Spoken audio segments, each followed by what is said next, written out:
George Slaughter, he's a producer, and he and I did a lot of other specials together. Prior to that, I think we'd done a Colgate comedy special, kind of a revival. And one day he called me over to his office across the street from NBC, and he said, "Hey, I got this special. It's called Laugh-In, and I'd like to know if you'd be interested in editing it." I said, "God, George, what a dumb name, Laugh-In." Well, everything was in, Laugh-In and all the other stuff that was in the late '60s.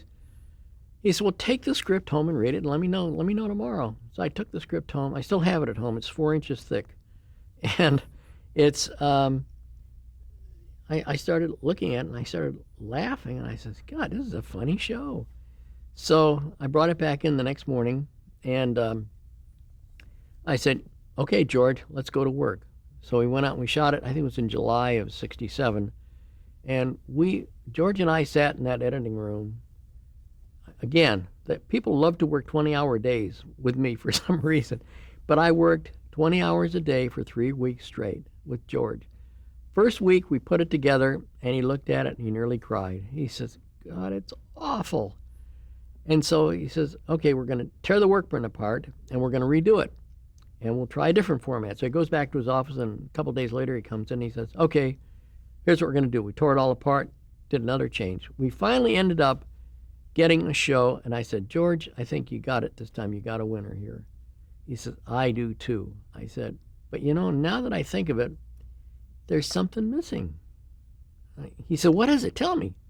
I said, "I don't know. Let me go home tonight and let me think about it. And maybe tomorrow I'll come up with an answer." He said, "Well, God, I hope you come up with something, because this is a great show. I don't think it needs any more."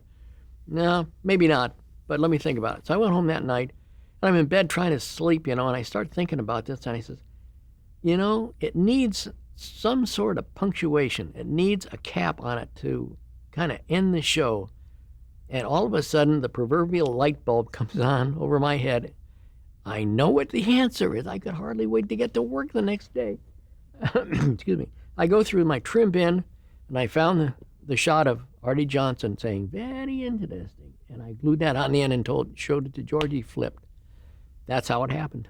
It wasn't in the script. It was pure accident, and that's how that stayed on that for the entire series.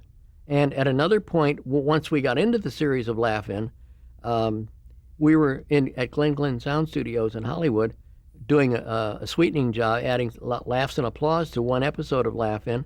And I think it was John Pratt, one of the laugh men, was rehearsing his laugh machine, cueing it all up and everything. And we heard this single hand clap. And Carolyn Raskin, who was the associate producer, said, "Play that again." And he says, "What do you want it for?" He says, "I want to use it on the show." And John says, "No, you can't. Charlie doesn't let me use that for anything. That's just to warm up the machine." "No, I want to use it." So anyway, we convinced him, and right after the NBC chimes and everything, they started the hand clap all the way into black.